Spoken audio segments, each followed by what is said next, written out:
Mesdames, Messieurs, bonjour. Bienvenue à l'émission L'heure de la bonne nouvelle. Il nous fait à nouveau plaisir de vous accueillir pour une autre demi-heure d'instruction biblique. On sait qu'aujourd'hui, on a de toutes sortes d'instructions un peu partout, mais le point de vue de Dieu, c'est rare qu'on l'entend. Et bien ici, à l'heure de la bonne nouvelle, bien sûr, c'est le point de vue de la parole de Dieu que nous voulons mettre en premier, ce que Dieu a à nous dire sur les sujets les plus importants que nous avons à rencontrer à chaque jour. Encore une fois, aujourd'hui, on a beaucoup de belles choses pour vous. D'abord, j'aimerais vous rappeler qu'à la chronique La Bible répond, nous allons aborder un sujet également intéressant, un sujet scientifique. Nous allons nous demander si la théorie scientifique du Big Bang, l'explosion primitive, si il y en est question dans la parole de Dieu. On sait qu'aujourd'hui, dans les écoles, autant primaires, secondaires, universitaires, dans les revues scientifiques, un peu partout, cette théorie du Big Bang, qui est la base en réalité de la théorie de l'évolution, est acceptée. Presque personne ne remet ça en question, sauf que depuis quelques années, justement, il y a un autre point de vue qui a été propagé aux États-Unis, le point de vue des créationnismes, qui, eux, disent que le point de vue de la création, le point de vue biblique, est plus valable que le point de vue de la théorie du Big Bang. Alors, que faut-il croire à travers tout cela? Eh bien, c'est un peu la question à laquelle nous allons essayer de répondre à la chronique La Bible répond. Je vous rappelle aussi que nous avons, bien sûr, comme à toutes les semaines, une offre gratuite qui vous permet de recevoir tout à fait gratuitement de la littérature biblique. Nous allons en parler un petit peu plus tard. Aussi, j'aimerais vous rappeler qu'au cours de l'émission, vous allez voir apparaître au bas de l'écran des numéros de téléphone. Il y en a pour les différentes régions du Québec, là où l'émission est présentée. Ce numéro de téléphone correspond à votre région. Vous pouvez en n'importe quel temps appeler à ce numéro-là. Il y a quelqu'un qui est là au bout du fil pour vous répondre à vos questions. Je vous rappelle cependant que pour recevoir l'offre gratuite, vous devez nous écrire. Mais si vous avez des questions pertinentes sur ce que vous venez d'entendre, eh bien, au bout du fil, il y a un conseiller spirituel qui se fera un plaisir de répondre à vos questions et de vous aider dans votre cheminement spirituel. Et bien sûr, comme à l'habitude, nous avons le message de la parole de Dieu. Et à nouveau aujourd'hui, c'est notre ami Gaston qui amène le message. De quoi vas-tu nous entretenir, Gaston, aujourd'hui? Bien, aujourd'hui, comme sujet, je veux parler d'un seul sacrifice, une seule offrande pour le péché, afin de pouvoir être réconcilié avec Dieu.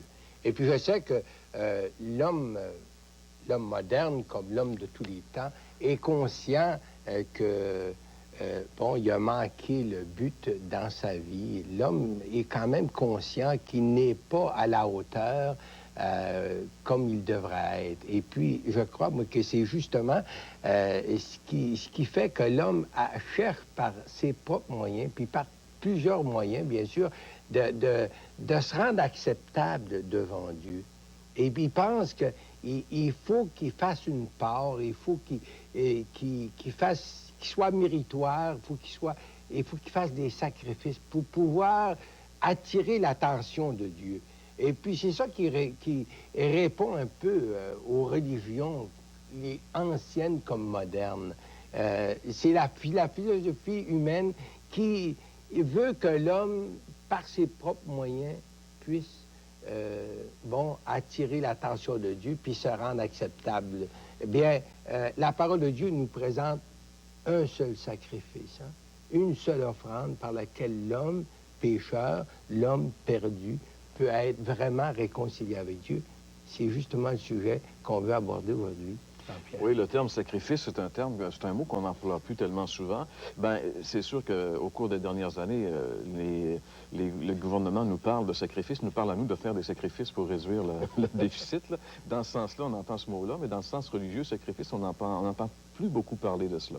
Non, et pourtant, la question du péché demande qu'un sacrifice soit fait en quelque sorte, parce que le péché, c'est la justice de Dieu, c'est la sainteté de Dieu qui a été offensée.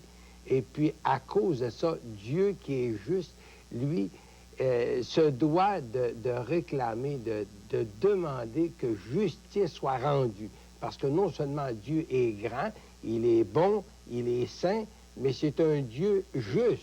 Et puis la justice de Dieu demande justement que le péché soit puni, que le péché ait sa juste rétribution. Alors, justement, comment concilier ces deux pensées? Dieu qui est juste, qui demande justement que réparation soit faite, et l'homme, lui, qui est pécheur, lui, puis non seulement pécheur, mais mort spirituel, comment est-ce qu'il peut, lui, se mesurer à cette justice de Dieu? Justement, c'est ça qu'on veut voir. C'est intéressant de parler de la justice parce qu'aujourd'hui, on voit qu'il y a tellement de procès qui ont lieu où on se demande, y en a-t-il encore de la justice? Et on peut se dire que oui, Dieu est juste et qu'il y en aura un jour. Justice va être faite pour tout ce qui a été fait d'injuste dans notre monde. Alors, Gaston, ça paraît pas mal intéressant. On invite nos amis à demeurer avec nous pour écouter ce message de la parole de Dieu. Mais pour l'instant, si vous le voulez bien, nous allons passer à la chronique La Bible répond.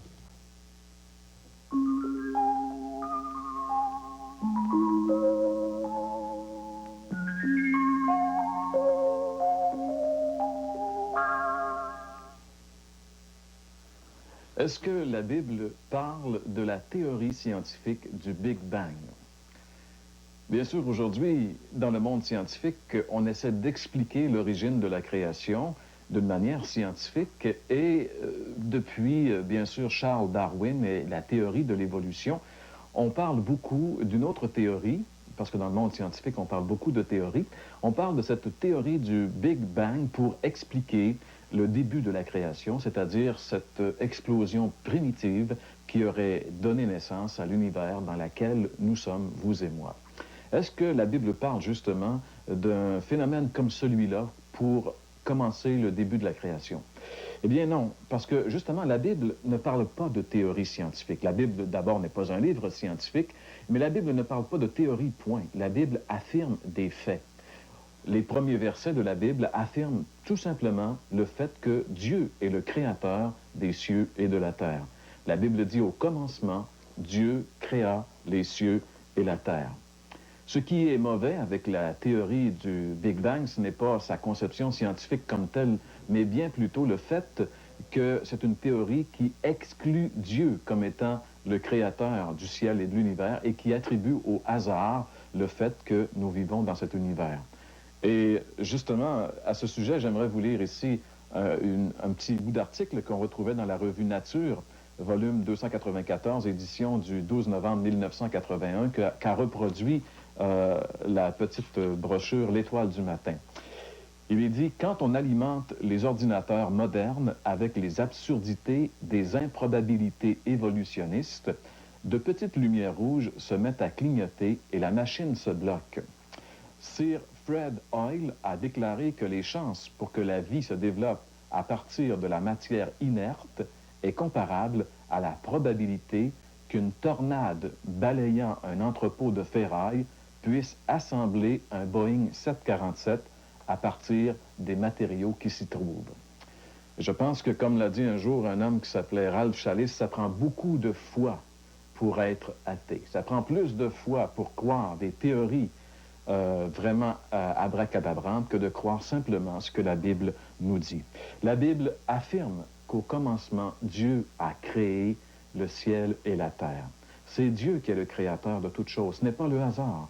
Et j'aimerais juste vous dire que la Bible affirme ce fait du début jusqu'à la fin. Le premier verset de la Bible affirme que Dieu créa les cieux et la terre, et le dernier livre de la Bible, l'Apocalypse, nous montre que Dieu, justement, est adoré parce qu'il est le Créateur.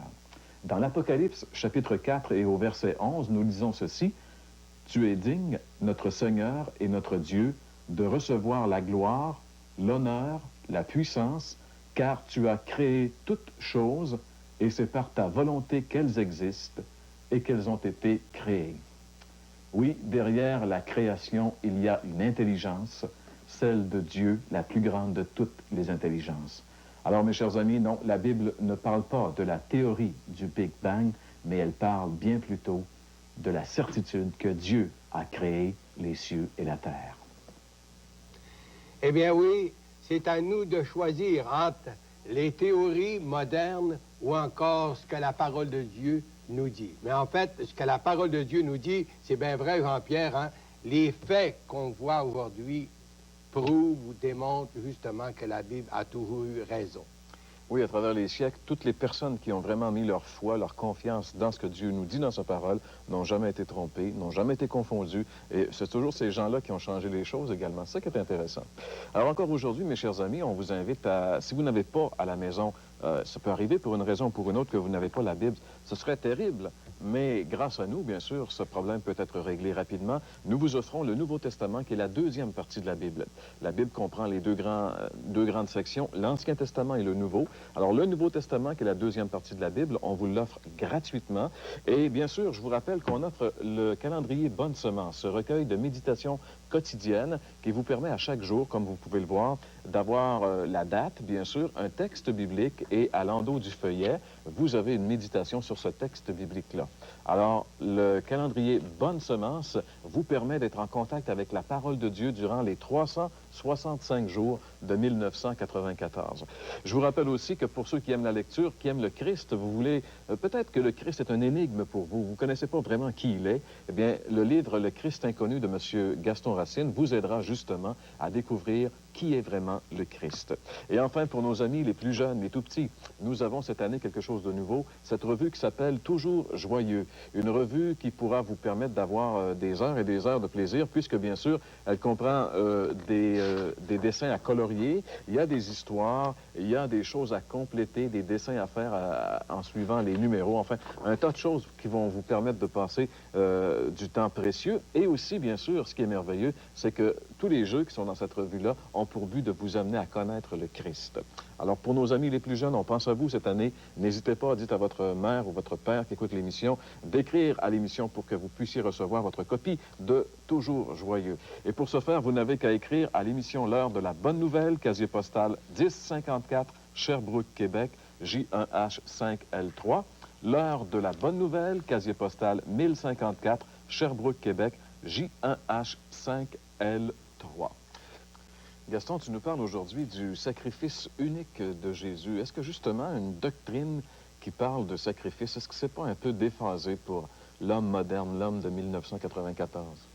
Bien, il peut sembler, Jean-Pierre, que c'est vrai, mais pour beaucoup de gens, bien, il reste que c'est la doctrine fondamentale de la Bible. Un jour, je revenais chez moi par avion avec mon épouse et nous nous sommes engagés dans une conversation avec une dame qui était à bord de l'avion sur le sacrifice de Jésus en croix. Puis elle me dit, vous savez, la crucifixion du Christ fut un accident de parcours. Dieu pouvait sauver l'humanité. Dieu avait la puissance de sauver le monde sans la mort de Jésus en croix. Alors je lui ai répondu, chère madame, sans le sacrifice du Fils de Dieu en croix, il n'y aurait pas de salut pour personne. Et toute l'humanité aurait été vouée au jugement et à la colère de Dieu. Il se peut que pour beaucoup d'entre vous, le sacrifice de la croix soit un accident de parcours. Mais voyons ce que la Bible, justement, en dit. Dans l'Épître aux Hébreux, chapitre 9 et le verset 22, et je lis ce merveilleux verset, « Et presque tout, d'après la loi, est purifié avec du sang. Et sans effusion de sang, il n'y a pas de pardon. » Sans effusion de sang, il n'y a pas de pardon. Tout le message de l'Évangile est fondé sur la personne de Jésus-Christ et son œuvre de rédemption en croix. J'aimerais bien vous inviter à un autre passage des Écritures, la première épître aux Corinthiens, chapitre 1, et le verset 18 cette fois. Première épître aux Corinthiens, le chapitre 1 et le verset 18. Et je lis, « Car la prédication de la croix est une folie pour ceux qui périssent, mais pour nous et qui sommes sauvés, elle est une puissance de Dieu. Pour nous qui sommes sauvés, elle est une puissance de Dieu. » C'est sûr que la prédication de la croix n'a rien de flatteur pour l'homme de tous les temps, de l'homme moderne. L'œuvre de la croix expose devant l'homme la gravité du péché. La croix, vue de près, dévoile votre péché, mon péché, puisque le Christ était, lui, sans péché. Et c'est à cause de nous et pour nous que Jésus accepta de sacrifier sa vie en croix. C'est beaucoup plus que de mourir pour nous, mais il accepta de prendre à sa charge le poids de nos péchés et de faire expiation pour vous et moi. Le Fils de Dieu se devait de faire expiation pour vous et moi. Je cite un autre texte de la parole dans la première épître aux Corinthiens, premier chapitre, et le verset 23. Le premier chapitre et le verset 23. nous prêchons Christ crucifié. Scandale pour les Juifs, folie pour les païens, mais puissance de Dieu et sagesse de Dieu pour ceux qui sont appelés tant juifs que grecs. Et je cite un autre passage un peu plus loin, c'est encore une parole de Saint Paul au chapitre 2. Il nous dira au chapitre 2, verset 2, « Je n'ai pas eu la pensée de savoir parmi vous autre chose que Jésus-Christ et Jésus-Christ crucifié. » Il est donc facile de voir et de comprendre que le message de la croix est la base même de l'Évangile. Et c'est uniquement sur ce terrain que le pécheur peut trouver le pardon et la paix. Pourquoi, Gaston, la Bible dit que justement le Christ crucifié était un scandale pour les Juifs et une folie pour les païens? Bien, Jean-Pierre, on se rappelle que pour les Juifs, ils avaient rejeté leur Messie, ils avaient rejeté le Christ en disant « On ne veut pas que cet homme règne sur nous, qu'il soit crucifié. » Ce sont eux qui ont incité, en fait, Pilate, l'Empire romain, de le crucifier. Ils avaient fait un choix entre leur religion, qui était le judaïsme, avec ses traditions, et leur Messie. Pour les Grecs, les païens, c'est-à-dire, ils s'appuyaient surtout sur leur philosophie humaine, philosophie qui n'est pas tellement différente que celle du Nouvel Âge actuel. Le Nouvel Âge nous laisse croire que Dieu est dans tout et partout. Dieu est dans chaque être humain. Et l'homme n'a que se définir, croire en ses possibilités, en ses moyens, avoir confiance en soi, puisqu'il est un Dieu. On peut facilement comprendre que les Juifs qui avaient rejeté le Messie, la prédication de la croix, comme plan de salut de Dieu, était un vrai scandale. Et pour l'homme religieux, les Grecs, l'homme religieux d'aujourd'hui, il est satisfait avec sa religion, avec ses traditions, avec ses pratiques, qui crée en lui un sentiment d'acceptation devant Dieu. Pour le Grec, c'est de la folie que de penser que Dieu s'est engagé à faire substitution pour l'homme en livrant son Fils unique à la croix. Quand il croit dans ses propres moyens pour sa vie et en fait son salut. Qu'en est-il maintenant, Gaston, de ceux qui ont vécu sur la terre, mais avant que justement Jésus-Christ vienne mourir sur la croix? Et lorsque le péché entra dans le monde, Dieu donna la promesse d'un Rédempteur, disant, et je cite un verset dans le livre de la Genèse, c'est le premier livre de la Bible, le 3e chapitre, puis je crois que beaucoup de gens vont se rappeler de cette parole. C'est la parole de Dieu, lorsque Dieu a parlé à Ève et puis à Satan, il avait dit, « Je mettrai inimitié entre toi et la femme, entre ta postérité et sa postérité. Celle-ci t'écrasera la tête et tu lui blesseras le talon. » Fidèle à sa promesse, Dieu s'est servi d'une femme, Marie, qui était vierge, pour la formation d'un corps pour la venue du Fils de Dieu parmi les hommes, en vue du sacrifice de la croix, pour faire expiation pour cette humanité pécheresse et perdue.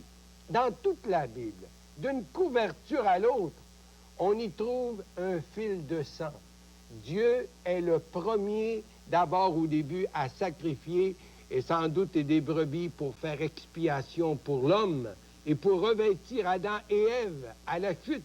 Plus tard, Abel se présente devant Dieu en offrant un agneau, et son sacrifice est accepté favorablement par Dieu.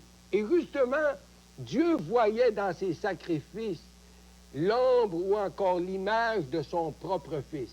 Par la suite, c'est toujours avec un sacrifice que l'homme pouvait se présenter devant Dieu. Chaque fois que l'homme se rendait coupable, il devait offrir un sacrifice d'expiation pour son péché. Et Dieu pardonnait le coupable. Pourquoi aujourd'hui, Gaston, on n'a plus besoin de cette pratique d'offrir des sacrifices pour s'approcher de Dieu? Bien, tous ces sacrifices, Jean-Pierre, offerts pendant ces 4000 ans avant Jésus-Christ, étaient l'ombre du sacrifice de Jésus en croix. La promesse du Rédempteur, comme on l'a vu, comme on l'a lu, Dieu acceptait ces sacrifices et pardonnait, mais à crédit. sur les mérites du sacrifice à venir, c'est-à-dire le sacrifice de Jésus. Et justement, j'aimerais citer un autre texte qu'on retrouve dans l'Épître aux Hébreux au chapitre 10. L'Épître aux Hébreux, chapitre 10. Et je lis du verset 4. Chapitre 10, verset 4. Car il est impossible que le sang des taureaux et des boucs ôte les péchés.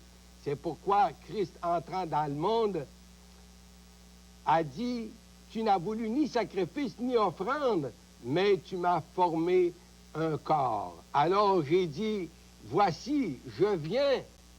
Dans le rouleau du livre, il est question de moi pour faire ta volonté, ô Dieu. » Alors, voyez, ici, dans ce texte, on voit que comment les sacrifices de l'ancienne économie ne pouvaient jamais purifier le péché. Autrement, il n'y aurait pas eu besoin du sacrifice de la croix. Mais le Fils de Dieu, c'est lui qui s'est offert.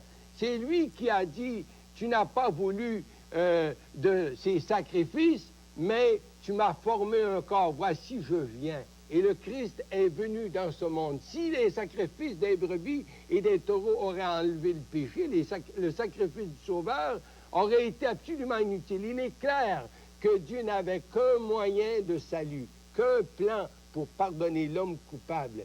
Et nul autre que le Fils de Dieu pouvait répondre à la justice de Dieu pour le péché de l'humanité. Ce plan avait été annoncé par les prophètes de l'Ancien Testament. Et il y a plus de 2000 ans avant la venue du Sauveur, Isaïe avait dit justement cette parole dans le livre d'Isaïe, le chapitre 53 et le verset 5. Et je lis ce beau verset. Et puis c'est formidable de voir ce que le prophète pouvait lire, écrire longtemps d'avance. Mais il a été blessé pour nos péchés, brisé pour nos iniquités. Le châtiment qui nous donne la paix est tombé sur lui, et c'est par ses meurtrissures que nous sommes guéris. N'est-ce pas merveilleux de savoir que Jésus, le Fils de Dieu, a fait substitution pour chacun d'entre nous d'une manière parfaite et complète? Souvent, Gaston, on entend ce proverbe là, qui est cité, qui dit « Aide-toi et le ciel t'aidera ». Est-ce que justement les hommes ont quelque chose à faire pour se sauver? Il est vrai, Jean-Pierre, que les religions ont échafaudé toutes sortes de béquilles comme des à côté au sacrifice de la croix. Comme si cette œuvre n'est pas parfaite, comme si cette œuvre n'est pas complète. Le sacrifice de la messe, par exemple, en est un exemple. Bien sûr qu'on est prêt à accepter que Jésus est mort en croix. Et il faut quand même dire aussi que le sacrifice de la messe tel qu'on l'a aujourd'hui, bien, au tout début, c'était le repas du Seigneur que le Seigneur avait laissé aux siens pour commémorer ou encore se rappeler de la mort du Christ. Mais à travers les siècles, bien, en fait, cette doctrine a changé pour prendre la forme qu'elle a aujourd'hui. Alors, il faut quand même dire, bien sûr, qu'on est prêt à accepter que Jésus est mort en croix.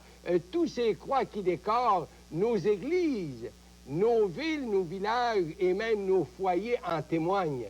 Mais on prêche que le sacrifice du Christ doit se continuer ainsi. Des centaines de prêtres ou de ministres continuent à faire descendre le Christ sur l'autel et l'offrir des 1000 fois en sacrifice pour le péché du monde, comme si l'unique sacrifice de Christ n'est pas suffisant. Mais voyons ce que la parole de Dieu nous révèle justement sur cette vérité. Romains 6, et je cite encore un texte de la parole, Romains 6, verset 10, qui dit ceci: « Car il est mort, et c'est pour le péché qu'il est mort une fois pour toutes. Il est revenu à la vie, et c'est pour Dieu qu'il vit. » Et dans l'Épître aux Hébreux, maintenant, je passe à un autre texte de la parole, Hébreux 9, verset 28, Christ s'est offert une seule fois pour porter les péchés de beaucoup d'hommes. Et le chapitre qui suit, le chapitre 10 et le verset 10, et je cite ici ce verset, c'est en vertu de cette volonté que nous sommes sanctifiés par l'offrande du corps de Jésus-Christ.